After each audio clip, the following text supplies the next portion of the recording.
देखिए रवि जी, मैं आपको एक कहानी सुनाता हूँ। राम राम जी बंद करो, हो गया। बस सबसे आसान सीट जो है वो रायपुर है। रायपुर है। यहाँ चैलेंज मोदी जी से टक्कर है सीधे। पहले ही बताया कि पूरे देश में बीजेपी का कोई कैंडिडेट मायने नहीं रखता। नहीं, कांग्रेस ने साउथ दिया। मैं तो बोला इस बार चेंज हुआ है। ओके। पहले भी कांग्रेस ने इस बार के चुनाव में गांव को फोकस किया है। हाँ गांव को फोकस किया कांग्रेस पार्टी ने, शहर को फोकस नहीं किया है। पिछली बार भरोसे की सरकार थी कांग्रेस की। उस पे लोगों ने भरोसा ही नहीं किया। सारे एग्जिट पोल एक जैसे नहीं होते। हम तो गए हैं, लोगों से बात किए हैं, उस आधार पे बता रहे हैं। हमारा कोई वो नहीं, हम ईवीएम चेक करने नहीं गए। ईवीएम चेक करने नहीं गए। लोकसभा चुनाव कौन जीतेगा, कैसे जीतेगा, छत्तीसगढ़ के 11 सीटों का क्या समीकरण है, किन सीटों पे कांग्रेस जीत सकती है और किन सीटों पर बीजेपी को नुकसान हो रहा है, सब कुछ समीकरण आज बताएंगे। एग्जिट पोल के पहले डिजिटल वाला एग्जिट पोल आपको समझाएंगे। हमारे साथ कौन कौन है कैमरे में देखिए। सबसे पहले हमारे ब्यूरो चीफ मृगेंद्र पांडे और सीनियर एंकर रसिका मैम, ठीक है। और साथ में हमारे खोमन साहू है, छत्तीसगढ़िया है, छत्तीसगढ़ के 11 सीटों को वो भी समझाएंगे। और एक और बंदा आ रहा है, वो कैमरे के पीछे है, अनमोल तिवारी। आ जाओ, कुर्सी ले आओ। और ये वाला कुर्सी तो मेरा है, लेकिन देश का कुर्सी किसके हाथ जाएगा, कौन बैठेगा उस कुर्सी में, इसी की तो चर्चा है ना भैया। इसी की चर्चा है, कुर्सी पर कौन बैठेगा। पहले आप बैठ जाओ, फिर हम लोग चर्चा शुरू करते हैं। Thank you. एक एक सीट की कर लेंगे चर्चा। बताइए, शुरू करिए। एक ना सीक्वेंस रहेगा कि कैसे हम 11 सीटों को कवर करेंगे और कैसे समझाएंगे। रसिका छत्तीसगढ़ के 11 सीट के साथ साथ मध्य प्रदेश की सीटों पर घूम चुकी है, चुनाव देख चुकी है, तो वो उन सीटों पर बताएगी। लेकिन हम उसको ऐसे एनालिसिस करेंगे कि लोग समझ जाए कि ये रायपुर सीट है, तो रायपुर सीट में कौन जीत रहा है, कौन हार रहा है और कैसे जीत रहा है। और बाकी जो भी रहेगा बातचीत करते करते समझ जाएंगे। तो हम सबसे पहले इस पर बात कर लेते हैं भैया कि बीजेपी को छोड़िए, छत्तीसगढ़ में कांग्रेस बीजेपी को नुकसान पहुंचा रही है, बहुत बड़ी बात है। ये कैसे नुकसान पहुंचा रही है, थोड़ा समझाइए।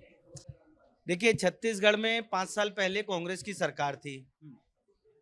लोकसभा चुनाव होने के 6 महीने पहले सरकार गई है, 5 महीने समझ लीजिए।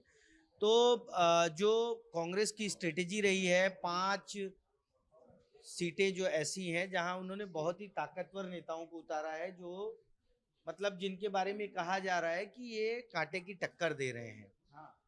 उसमें एक सीट जो है सबसे प्रमुख है और हाई प्रोफाइल है छत्तीसगढ़ के लिए, और राजनांदगांव है।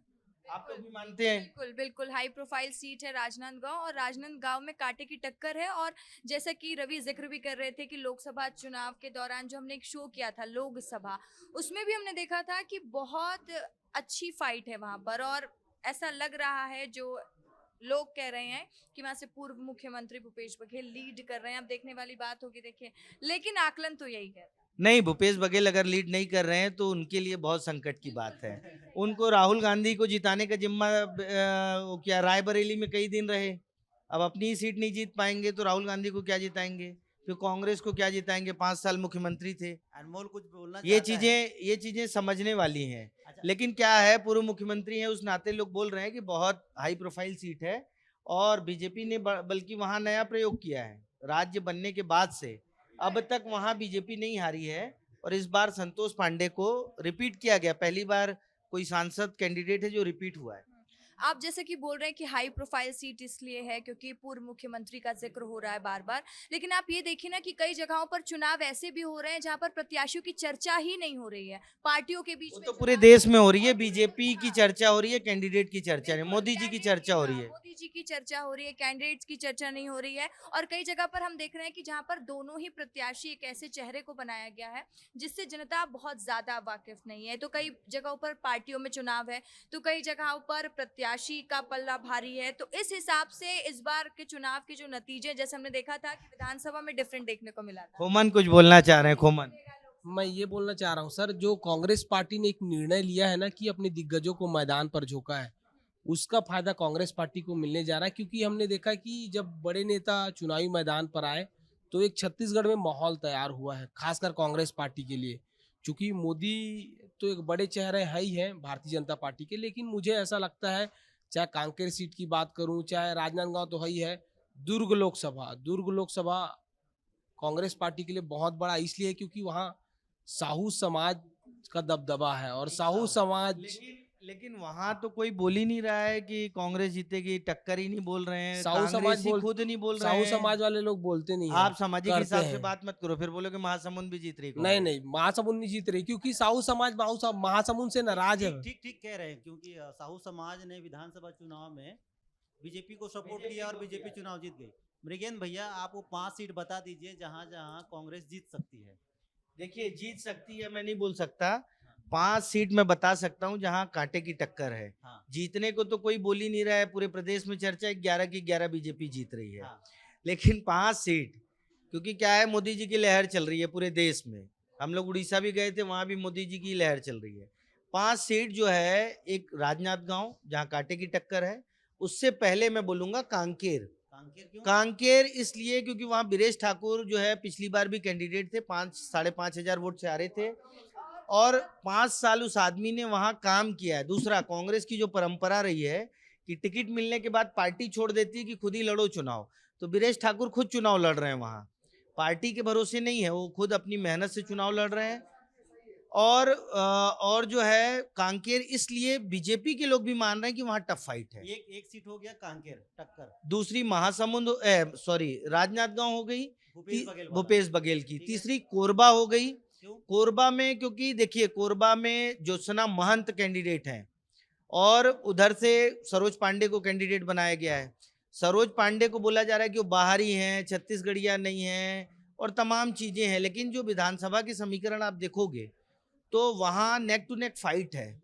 चरणदास महंत जो बहुत बड़े नेता हैं, कांग्रेस में राज्य बनने के बाद लंबे समय तक प्रदेश अध्यक्ष रहे, तमाम बड़ी जिम्मेदारियों पर रहे, उनकी पत्नी है ज्योत्सना महंत। अगली सीट इसके बाद जो एक सीट बोली जा रही है वो जांजगीर को बोला जा रहा है। जांजगीर चांपा इसलिए बोला जा रहा है क्योंकि वहां 8 की 8 विधानसभा सीट कांग्रेस जीती है। और हाँ, पहले 5 सीट का करने देते हैं। और एक सीट जिसको लोग बोल रहे हैं कि बहुत अच्छी फाइट है, वो है बस्तर। 5वीं सीट ये आपकी बस्तर हो गई। लखमा। कवासी लखमा वायरल नेता है, मोदी जी के मरने उरने की भी बात कर दिए थे, तो है। खुमन क्या बता रहे, ये 5 सीटें, कोरबा, कांकेर, राजनांदगांव, महासमुंद बार बार आ जा रहा है, उसके बगल की सीट है जांजगीर हाँ। और बस्तर। ये 5 सीटें जहां टफ फाइट है मेरे हिसाब से। फिर बीजेपी पर आएंगे, खुमन कुछ बोल रहा है। जांजगीर चांपा के लिए मैं इसलिए बोलना चाहता हूँ क्योंकि मैं खुद जांजगीर चांपा लोकसभा सीट से हूँ।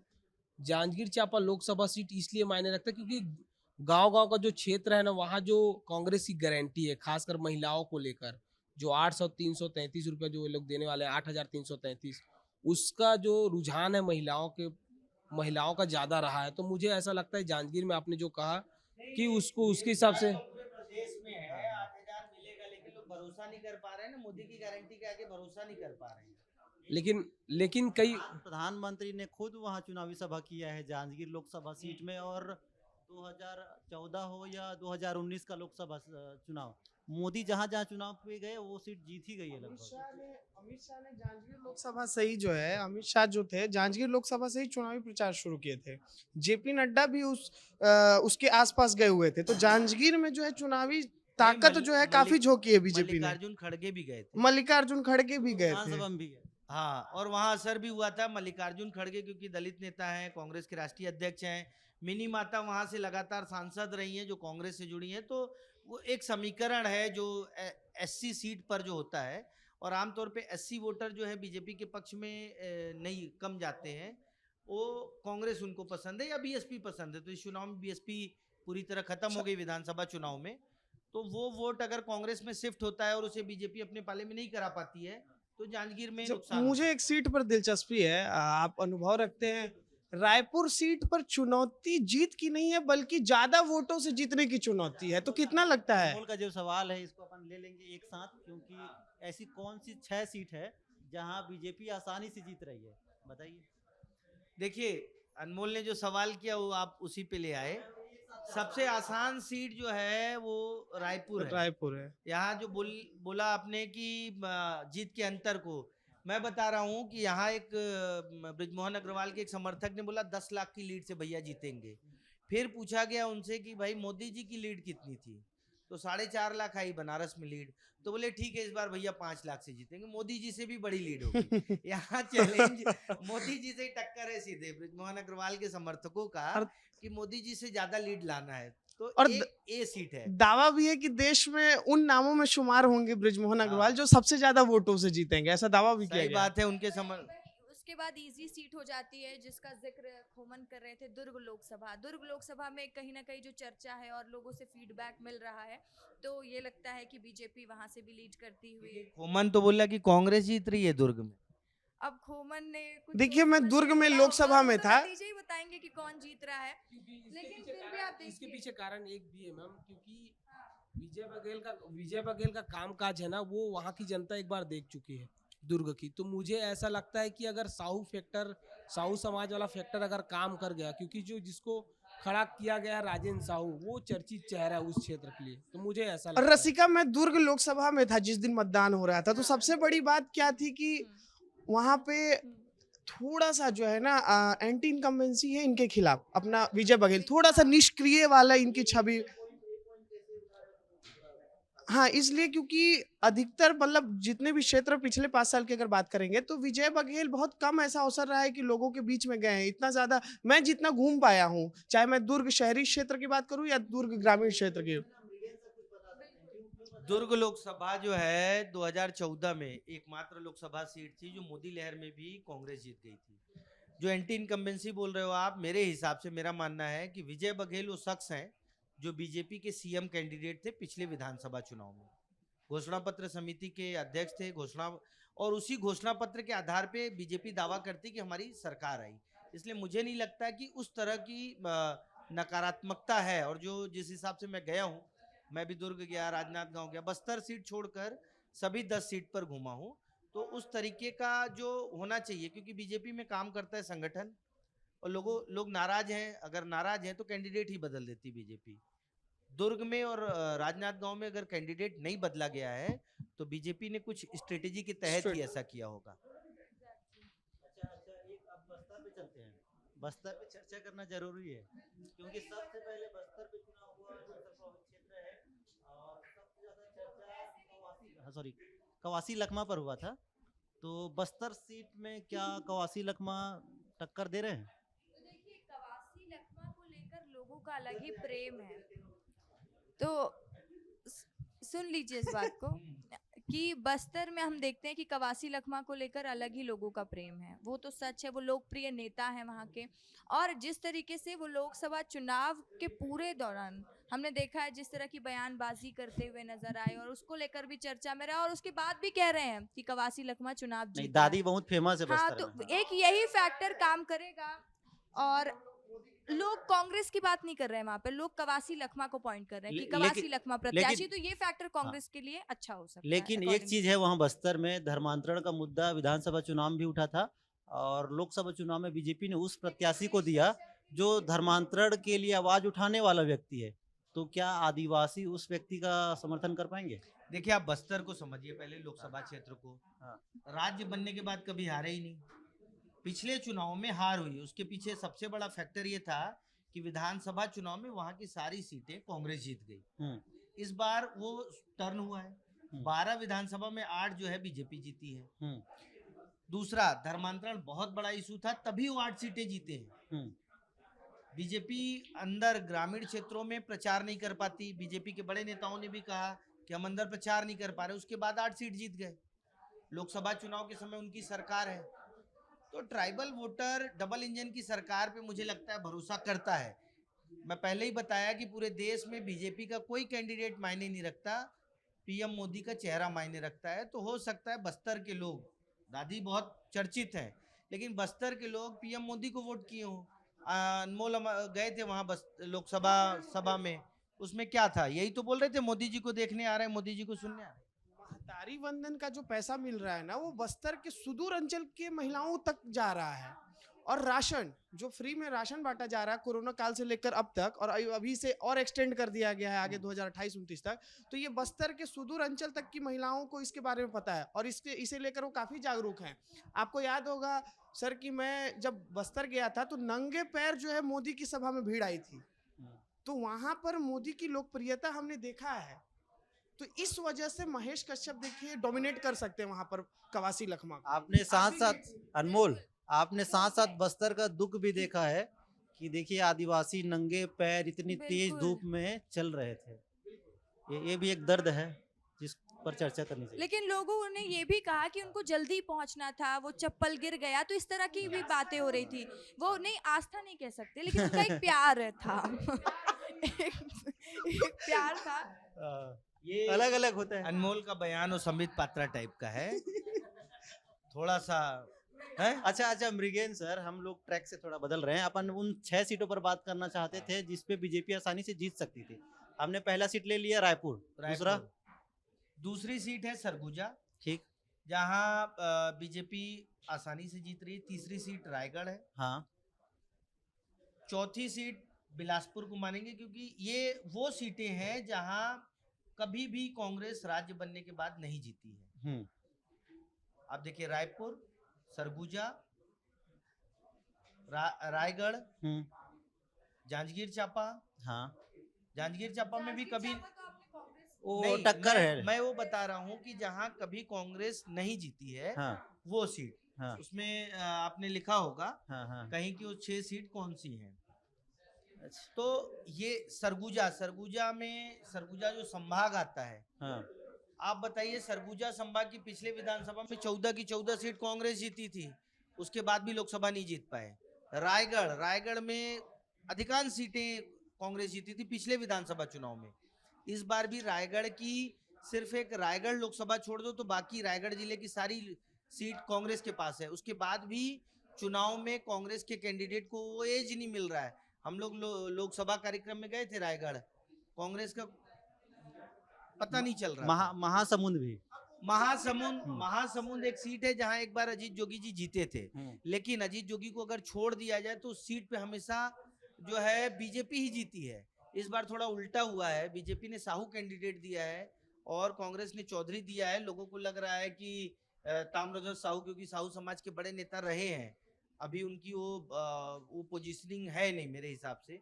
पूर्व गृह मंत्री रहे हैं, तमाम चीजें रही हैं। तो आप कह रहे हैं बीजेपी ने साहू दिया है? नहीं, कांग्रेस ने साहू हाँ। दिया है। मैं तो बोला इस बार चेंज हुआ है, ओके। पहले बीजेपी देती थी। हाँ, अच्छा। हाँ, तो क्या बोल रहे, महासमुंद सीट को लेकर आपको क्या लग रहा है? हमने देखा कि कुछ ऐसी लोकसभा सीटें हैं जहां पे कांग्रेस के कोई भी बड़े नेता चुनाव प्रचार में नहीं आए। दुर्ग में कोई नहीं आया, महासमुंद में खुद ताम्रध्वज साहू नहीं गए गांव गांव तक। सही बात है। वो कोई बड़ी चुनावी सभा हुई नहीं जहां पे 1 लाख लोगों की भीड़ हो, ऐसी कोई सभा नहीं हुई महासमुंद जबकि में। महासमुंद लोकसभा के धमतरी में मोदी हाँ। जी की सभा हुई थी हाँ हाँ, तो मतलब और प्रधान बहुत बड़ी भीड़ थी। प्रधान साहू समाज जिंदाबाद। क्योंकि कांग्रेस ने इस बार के चुनाव में गांव को फोकस किया है। हाँ गांव को फोकस किया कांग्रेस पार्टी ने, शहर को फोकस नहीं किया है। हाँ, उनको पता है शहरी वोटर मोदी जी से ज्यादा मोदी जी प्रभावित से है। ज्यादा प्रभावित है। शहरी क्षेत्र की बीजेपी विधानसभा चलिए, चुनाव आप लोग कंटिन्यू करिए, मैं जाती हूँ में। आपका टीवी में बुलेटिन है? एग्जिट पोल दिखाने। नहीं, अभी टीवी में हाँ ये- दिखाइए आप। हम लोग जुड़ेंगे आपके साथ लाइव। लेकिन खुमन बताओ भैया क्या बता ठीक रहे है, थे? ठीक है, इस चर्चा को आप लोग कंटिन्यू रखिए और आप लोग विस्तार न्यूज देखते रहिए। हेलो, कौन कौन सा सीट छोड़ा है मृगेन भैया? आई मैं आ जाता हूँ भाई। हम लोग देखिए अपना पहले सीट- पहले वो 5 सीट जिस पर हमने चर्चा कर लिया कि कांग्रेस के लिए मतलब संभव है। क्या चुनौती है? हाँ हाँ, फिर उसके बाद बीजेपी को ये नुकसान किधर अभी जाए। इधर आ जाऊं? हाँ, हाँ, अभी 4 योद्धा एग्जिट पोल बताएंगे। हाँ, ठीक है मृगेन भैया, एक और चप्पल पहन लो, चप्पल वो आ रहा होगा चप्पल। अरे कोई बात नहीं, रहने दीजिए। कट करा देना। अरे वो हाँ। आगे तो बढ़े। हाँ जी, वो कौन से मुद्दे रहे हैं जो लोकसभा चुनाव में प्रभावी हो सकते हैं, एक एक करके बताते जाइएगा मृगेन भैया आप। लोकसभा चुनाव में बीजेपी की तरफ से मोदी की गारंटी, मोदी का चेहरा, यही सबसे बड़ा मुद्दा था। मोदी जी लगातार ये कह रहे थे कि कांग्रेस भ्रष्टाचारी है, उनके लिए मुद्दा था। बीजेपी ने भ्रष्टाचार को विधानसभा चुनाव में भी बनाया था। इस हाँ। बार थोड़ा कम बनाया है क्योंकि अब सरकार आ गई है हाँ, उनकी। करप्शन इशू नहीं है। हम्म। भाजपा ने जो महतारी वंदन का पैसा दिया, किसानों को धान का पैसा दिया, किसानों के जो पिछला बकाया बोनस दिया, हम्म। उन सब चीजों को बताया कि हमारी सरकार आई, हमने आपको ये दिया हम्म। और आगे मोदी जी जो दे रहे हैं वो देते रहेंगे। मुफ्त का राशन 2047 कितने ये जो मुद्दे हैं ये किस वर्ग को ज्यादा प्रभावित करेगा, वोट देने के लिए बीजेपी को मजबूर कर देगा? देखिए, बीजेपी को ये जो मुद्दे हैं, किसान, धान का पैसा मिला तो किसान आ गया, हाँ जो 70% आबादी है। हाँ उसके बाद महिला आ गई, जो महिलाओं को मिल रहा है 1000 रुपए। हालांकि उन महिलाओं में जैसा खोमन ने बताया कि बहुत सारी महिलाएं ऐसी हैं जो सोच रही कि कांग्रेस 8000 देगी और ये 1000 मिल रहा है तो हमारा 9-10 हजार रुपए का हो जाएगा। अच्छा, कम तो ज्यादा पैसा वाला। हाँ, दोनों को कि उधर उधर उनको ले आओ हाँ तो उधर से 8,500 8,000 आ जाएगा, इधर से 1000 आ ही रहा है, 12,000 आ रहा है। हाँ तो ये फैक्टर है। अब अगर महिलाओं के मन में ये 8,500 वाला आ जाता है और वो वोट कर देती है तो ये जो कांटे की टक्कर वाली 5 सीटें उसके परिणाम बदल जाएंगे। ये एक चीज समझना था मृगन भैया, हमने विधानसभा चुनाव में देखा कि छत्तीसगढ़ के जो युवा है वो पीएससी घोटाले, जो तमाम प्रकार के घोटाले के नाम से कांग्रेस से नाराज रही और बीजेपी को समर्थन किया। ये क्लियर दिख रहा था, हाँ। स्पष्ट दिख रहा था।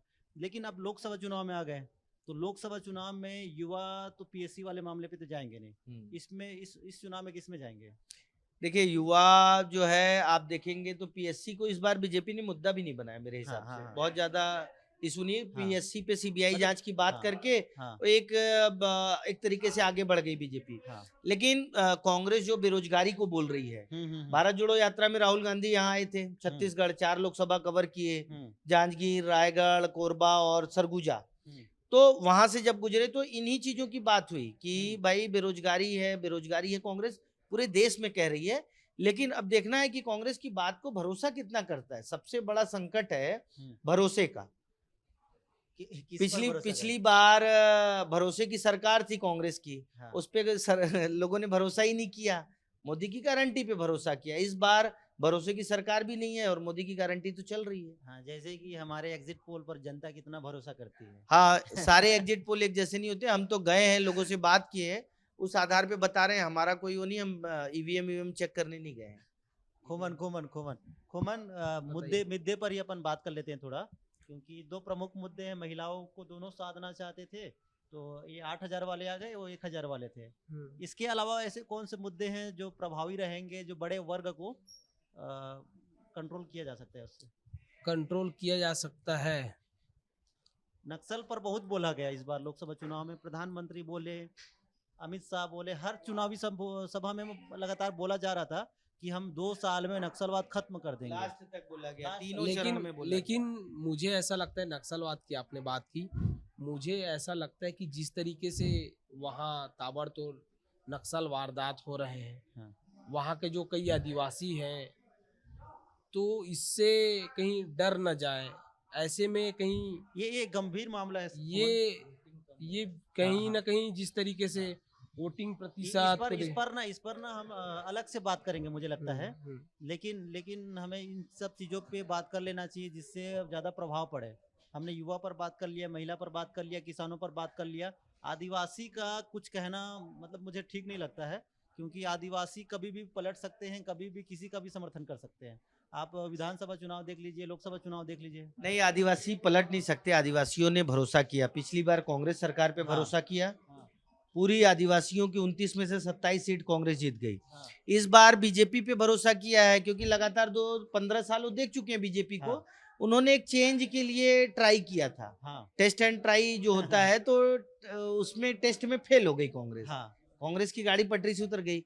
और ट्राइबल सीटों पे आप हमेशा देखिए, बस्तर इस चुनाव में हाँ, सिर्फ पिछले 2019 के चुनाव में बस्तर गई है, हाँ, नहीं तो ट्राइबल के लिए आरक्षित सारी सीटें हमेशा बीजेपी जीती है हाँ। राज्य बनने के बाद से। तो आदिवासियों का भरोसा बीजेपी पे ज्यादा है, आमतौर पे बोला जाता है कम है, क्योंकि और उस भरोसे को जीतने के लिए आदिवासी राष्ट्रपति तक बीजेपी ने बनाया।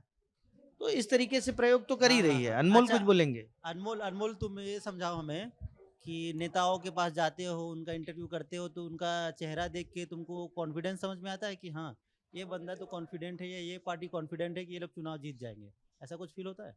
देखिए रवि जी, मैं आपको एक कहानी सुनाता हूँ। मैं दुर्ग में था, मैं गया ताम्रध्वज साहू के पास। नहीं, आप जो कॉन्फिडेंस की बात कर रहे हैं ना, मैं गया ताम्रध्वज साहू के पास, तो हम लोग चर्चा कर रहे थे, तो इंटरव्यू में लेने वाला था उनको लाइव, तो मेरे से वो पूछ दिए कि महासमुंद गए थे क्या आप?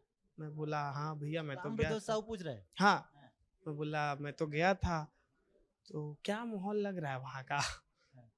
और उनके चेहरे पर मतलब एक बोलते हैं ना कि अंदर से मतलब उनको कॉन्फिडेंस खुद नहीं है कि वहाँ क्या हो रहा है, कि वो कितनी सभाएं की हैं, वो कितनी रैली की, वो उनका उसका कोई अता पता नहीं है, लेकिन वो मेरे से पूछ रहे हैं आपको क्या लग रहा है वहाँ पे? अब मैं महासमुंद गया भी नहीं था, लेकिन मैंने इतना बोला मेरी टीम गई थी, लेकिन आप बताइए आपको क्या लग रहा है? नहीं मेरे को तो अभी कुछ समझ नहीं आ रहा। मुझे तो लगता है चुनाव लड़े ही नहीं है ताम्रध्वज साहू। देखिए ताम्रध्वज साहू को साहू समाज के हिसाब से वो तो दुर्ग से मांग रहे थे टिकट, वहां से भूपेश बघेल के करीबी उनको दे दिया गया, राजेंद्र साहू को दे दिया गया। दोनों एक ही गुरु के शिष्य हैं, भूपेश बघेल भी और राजेंद्र साहू भी। और भूपेश बघेल प्रचार करने गए तो बोले कि मेरे गुरुजी के शिष्य हैं ये। छोटे भाई करार दिए कि हमारा और छोटे वो भाई किया, है। भूपेश बघेल ने उनके लिए प्रचार किया है। तो कुल मिला के राजनांदगांव के साथ साथ दुर्ग भी भूपेश बघेल का, क्योंकि पाटन उनका दुर्ग लोकसभा हाँ। में आता है, तो वहां भी दाव पे लगा है भूपेश बघेल का, ऐसा नहीं है। एक पॉइंट मैं भी इसमें जोड़ देता हूँ भैया कि ईश्वर साहू को कैसे भूल सकते हैं, हैं? ईश्वर साहू। क्योंकि छत्तीसगढ़ में हम लोग 2014 2019 तक देखे, 2023 तक देखे कि साहू समाज का कोई बड़ा नेता है तो ताम्रध्वज साहू है, लेकिन 23 के चुनाव में ईश्वर साहू भरते हैं, 24 के लोकसभा चुनाव में ईश्वर साहू घूम घूम के प्रचार करते हैं, और ताम्रध्वज साहू के इलाके में खास कर ज्यादा महासमुंद लोकसभा की जितने विधानसभा है वहां जाके प्रचार कर रहे थे और लगातार आरोप लगा रहे थे। मतलब साहू समाज का वोट उनको मिल जाए ये जरूरी नहीं है, क्योंकि ईश्वर साहू वही व्यक्ति है जो 2023 विधानसभा चुनाव में शहरी सीटों में बहुत प्रभाव उनका सही प्रभाव रहा था, और नाराजगी थी जो चुनाव के रिजल्ट में दिखा था, तो हल्के में नहीं लिया जा सकता उसको भी। नहीं, लेकिन जो आप बोल रहे हैं कि ईश्वर साहू साहू समाज के नेता, ऐसा मुझे नहीं लगता कि साहू समाज, बीजेपी उनको प्रोजेक्ट कर रही है। इमर्ज हो रहे हैं। बीजेपी के पास साहू समाज के कई नेता हैं, रायपुर ग्रामीण के विधायक भी साहू समाज के राष्ट्रीय अध्यक्ष तक रह चुके हैं। लेकिन वो कितना चुनाव लड़े, लोकसभा कांग्रेस से लड़े, फिर बीजेपी से विधानसभा लड़े, पाटन से पिछले चुनाव में हारे, इस बार ग्रामीण से जीत गए हैं। लेकिन बीजेपी की जो प्रैक्टिस रहती, कोशिश रहती है कि नए नेताओं को पैदा करो, तो पुराने, हाँ, तो मतलब एक पीढ़ी तैयार करती जाती है तो ये बीजेपी। नए नेताओं को उसमें जो ईश्वर साहू जो है उनके ट्रम्प कार्ड है, तुरुप के इक्का है। हाँ, आने वाले समय में साहू समाज इसलिए बता पाऊंगा क्योंकि अब जिस तरीके से बीरनपुर का घटना सामने आया था उसके बाद से एक साहू समाज की जो नाराजगी थी, क्योंकि बहुत सारे ऐसे नेता हैं उस समय में गृह मंत्री हुआ करते थे ताम्रध्वज साहू, साहू समाज के व्यक्ति हो के वहां नहीं गया, तो एक नाराजगी कहीं ना कहीं साहू समाज में थी। और यही कॉन्फिडेंस जो अनमोल बोल रहे थे कि कॉन्फिडेंस नजर नहीं आ रहा था, तो साहू समाज का साथ उनको नहीं मिला इस बार भी, मुझे ऐसा लगता है। अच्छा भैया आगे बढ़ते हैं थोड़ा, और ये तो हम समीकरण पर बात कर लिए, जातिगत आधार पर भी बात कर लिए। हाँ हाँ, तो हम अब ये समझ लेते हैं कि जो चुनाव के दौरान बड़े बड़े नेता आए थे, प्रधानमंत्री आए, अमित शाह आए, जेपी नड्डा आए, राजनाथ सिंह आए, प्रियंका गांधी, राहुल गांधी, तमाम बड़े नेता आए, तो जिन जिन इलाकों में उनकी सभाएं हुई उन उन इलाकों पर बात कर लेते हैं। तो कौन कौन से ऐसे क्षेत्र हैं जहाँ पे बड़े नेताओं का दौरा हुआ इस बार? देखिए, भाजपा ने तो अपने सभी बड़े नेताओं को पूरी 11 लोकसभा सीट पे उतारा है, स्ट्रेटेजी वाइज उतारा। कहीं पीएम नरेंद्र मोदी की 3 सभाएं हुई, अमित शाह की 3 सभाएं हुई, राजनाथ सिंह की 2 सभाएं हुई, योगी आदित्यनाथ की 3 सभाएं हुई। तो वो बीजेपी क्या है, कैलकुलेटेड चुनाव लड़ती है। कोरबा में यूपी के वोटर ज्यादा है, बिहार मूल के वोटर ज्यादा है, तो वहाँ आदित्यनाथ की सभा करा दिए, राजनांदगांव में उतार दिए, अमित शाह को कांकेर, बस्तर, मोदी जी बस्तर आ गए। अच्छा, राजनाथ सिंह बस्तर में ही रा- प्रचार किए। हाँ बस्तर में कांकेर में इसलिए गए क्योंकि वो रक्षा मंत्री हैं, हाँ और वहां नक्सल बड़ा इशू है, तो उस हिसाब से उनको बीजेपी ने पूरे कैंपेन को डिजाइन किया था। कांग्रेस का कैंपेन, अब प्रियंका गांधी की बालोद में एक सभा हुई, हाँ वहां बताया जा रहा है कि बालोद में सभा का इम्पैक्ट ही नहीं पड़ा। पीएम मोदी की सभा का असर आपको बता रहा हूँ कि धमतरी में सभा हुई, 3 लोकसभा को कवर करती है वो। हाँ कांकेर, दुर्ग और महासमुंद, हाँ वो जंक्शन है। हम्म। तो बहुत स्ट्रेटेजी से कैलकुलेटेड होकर बीजेपी ने अपने कैंपेन को डिजाइन किया था, और बीजेपी उसके लिए ताकत भी झोंक रही थी। मंत्री मैदान में उतरे हैं, विजय शर्मा जो है जांजगीर के प्रभारी मंत्री हैं, 7 दिन वहीं रह गए, पूरा कप्तान बन गए थे वहाँ, पूरे कप्तान बन गए झंडा थे। लेकर घूमते हुए वीडियो झंडा देखा लेकर मैं। घूम रहे, घर का कुंडी खटखटा रहे हैं। हाँ। तो ये ऐसा, जैसे सरगुजा में लक्ष्मी रजवाड़े एक एक घर जा रही है, घूम रही है। रायगढ़ में ओपी चौधरी निकले ही नहीं, 15 दिन वहीं रहे। मुख्यमंत्री विष्णुदेव साय भी वहाँ थे, मुख्यमंत्री 3-3 विष्णुदेव 4-4 दिन उनकी लगातार। पत्नी थी भाई, हाँ, वो भी प्रचार किए हैं, भाषण दिए हैं, और जोर शोर से भाषण, भीड़ रहती थी, 20-20-30-30 हजार महिलाएं रहती थी। कांग्रेस का कैंपेन कुल मिला के बहुत कमजोर रहा है। और अच्छा, फायर ब्रांड नेता राहुल भूपेश- गांधी कहाँ कहाँ आए थे? भारत जोड़ो न्याय यात्रा की है, लेकिन उसमें कुछ था, राहुल गांधी तो न्याय यात्रा करके चले गए। आधा आधा करके चले गए प्रियंका थे। गांधी हाँ। की सभा हुई थी, दो सभा हुई थी। हम्म। मल्लिकार्जुन खड़गे की सभा हुई है। हाँ।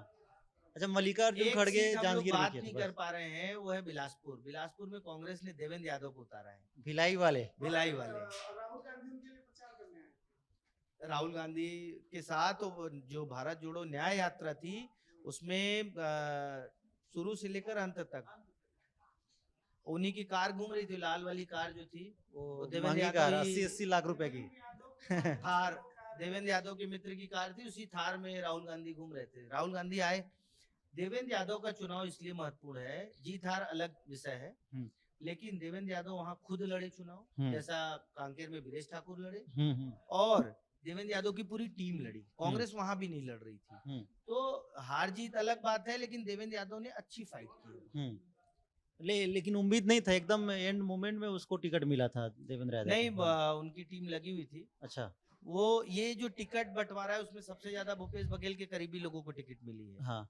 अच्छा, इस पूरे चुनाव में एक आदमी जो दिखा नहीं, जो छत्तीसगढ़ के मुख्यमंत्री पद के दावेदार रहे, वो है टी.एस. सिंहदेव बाबा।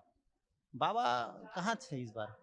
बाबा को पहले तो बिलासपुर से कैंडिडेट बना रही थी कांग्रेस, हाँ। मना कर दिए। पारिवारिक कारण उन्होंने बताया कि भाई परिवार में किसी की तबीयत खराब है। 4-5 दिन वो सरगुजा में गए थे प्रचार करने, वोट डालने भी आए हाँ। थे। बाकी समय वो लेकिन जब लेकिन से नाराज सरकार से तो बाहर थे। गए हैं, हाँ। वो मुंबई में और भोपाल में ही रह रहे हैं। राजनीति से दूर चले जाएंगे क्या वो? हो सकता है, उम्र भी हो गई है, उनका भतीजा जो है सक्रिय राजनीति में, हो सकता है बाबा राजनीति से दूर चले जाए।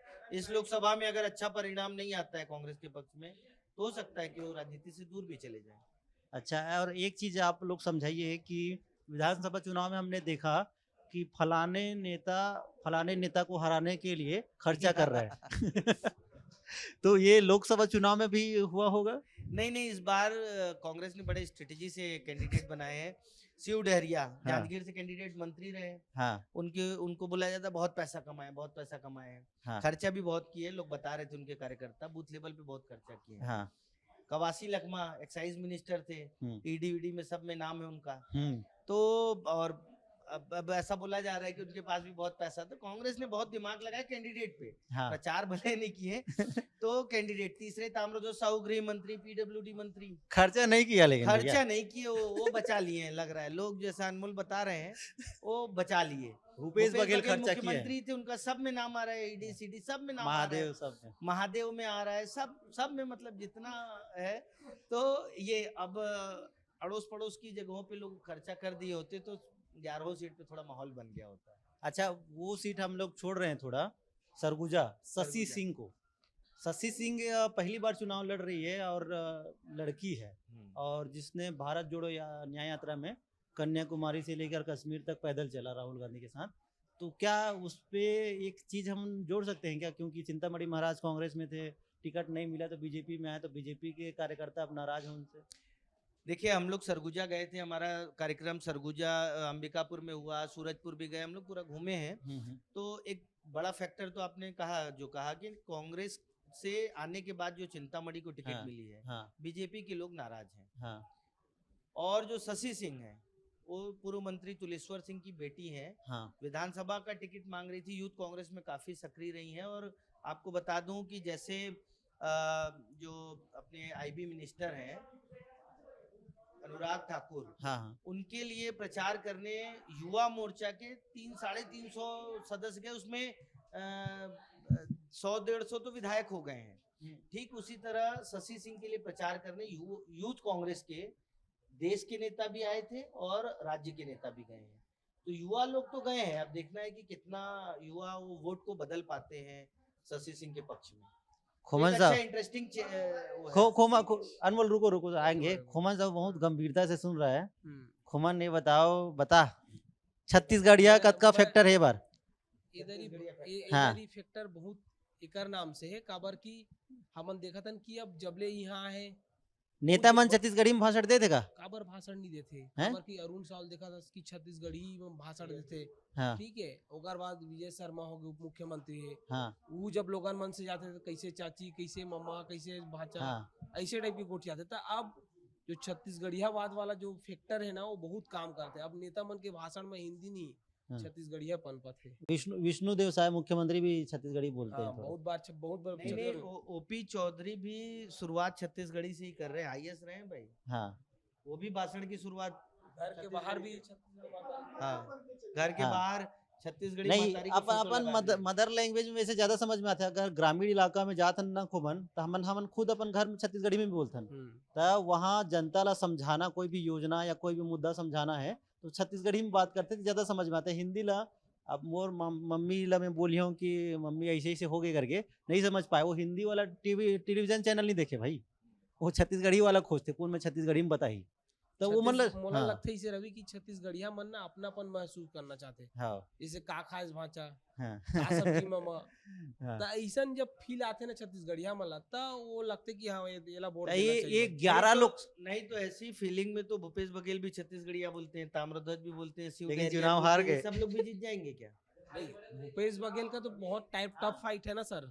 नहीं हम लोग सब फैक्टर बात कर लिए, बयानबाजी भी जमकर हुई है और मुझे याद आ गया कि जो कनेक्ट वाली जो बात हो रही थी कि कौन जनता से कनेक्ट कर लेता है। तो राहुल गांधी पहुंचे थे बस्तर में दंतेवाड़ा माफ कीजिएगा जगदलपुर में उनकी सभा हुई थी। तो वो शुरू कर रहे थे अपना भाषण तो माँ दंतेश्वरी का नाम वो लेना चाह रहे थे लेकिन वो ठीक से ले नहीं पाए और फिर उनका खूब मीम वायरल हुआ। ठीक इसी तरह के आपको याद होगा कि जांजगीर में मल्लिकार्जुन खड़गे पहुंचे, शिव डेरिया बगल में थे तो उन्होंने भी क्या नाम है शिव तुम्हारा और राम क्या नाम है तुम्हारा। तो और वो बयान भी बहुत विवादित रहा। बाद में बीजेपी ने बहुत काउंटर किया उसको बहुत उसको कि खूब वायरल किया भगवान बीजेपी शिव ने। को भगवान राम से लड़ा रहे हैं। हाँ उन्होंने कुछ ऐसा विवादित बोल दिया, शिव को राम से लड़ाने की बात आ गई तो ना इसमें कांग्रेस फंस जाती है। यहाँ पर वो फिर बीजेपी चरणदास महंत का भी आया था, लाठी मारने वाला लाठी सांसद मारने, चाहिए। कवासी लखमा। तो ये बयान भी देखिए फैक्टर रहेगा, कांग्रेस के लिए नुकसान होगा बहुत इससे ज्यादा बहुत ज्यादा। ये उतना दिखता नहीं है बाहर में लेकिन अंदरूनी इलाकों में लोग इसको वीडियो देखते हैं फेसबुक पे ट्विटर पे और देखते हैं कि कौन क्या बोल रहा है। तो इससे भी बहुत बड़ा असर पड़ता है। हम भले इसे हल्के में लेते हैं, चर्चा नहीं करते। ट्विटर और फेसबुक का बात आ रहा है मैं कुछ बोल देता हूँ। इस बार सबसे ज्यादा सर बीजेपी ने सोशल मीडिया का उपयोग किया। एक एक प्रत्याशी कांग्रेस पार्टी के उसको ट्रोल करते हुए नजर आए, चाहे इंडिया गठबंधन की बात बनाए भाई। अभी तक सोशल मीडिया का उपयोग भारतीय जनता पार्टी कर रही है। करो समापन पक्का कुछ ले कर दे। बचा तो नहीं। नहीं सारे मुद्दे आ गए। 5 सीट पर कांटे की टक्कर है और 6 सीट पे बीजेपी लगातार जीत रही है, ये कंक्लूजन है।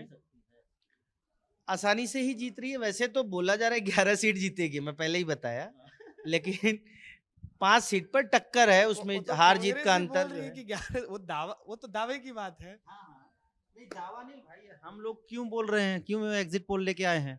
क्योंकि हम जितना समझ पाए हैं उतना जनता को समझाना चाहते हैं। तो मुझे लगता है कि वीडियो देखकर आपको ये समझ में आने लगा होगा कि रायपुर, बिलासपुर, दुर्ग, जांजगीर चांपा, सरगुजा, बस्तर, कांकेर, राजनांदगांव इन सीटों में क्या माहौल है, कौन जीत सकता है और कैसे जीत सकता है, कांग्रेस कहाँ टक्कर दे रही है, सब कुछ आपको इस वीडियो को देखने से समझ में आ जाएगा। और जहां ना समझ में आए या किसी सीट पर आपको अलग से चर्चा चाहिए तो नीचे कमेंट कर दीजिएगा। धन्यवाद। बहुत बढ़िया। राम राम जी बंद करो, हो गया।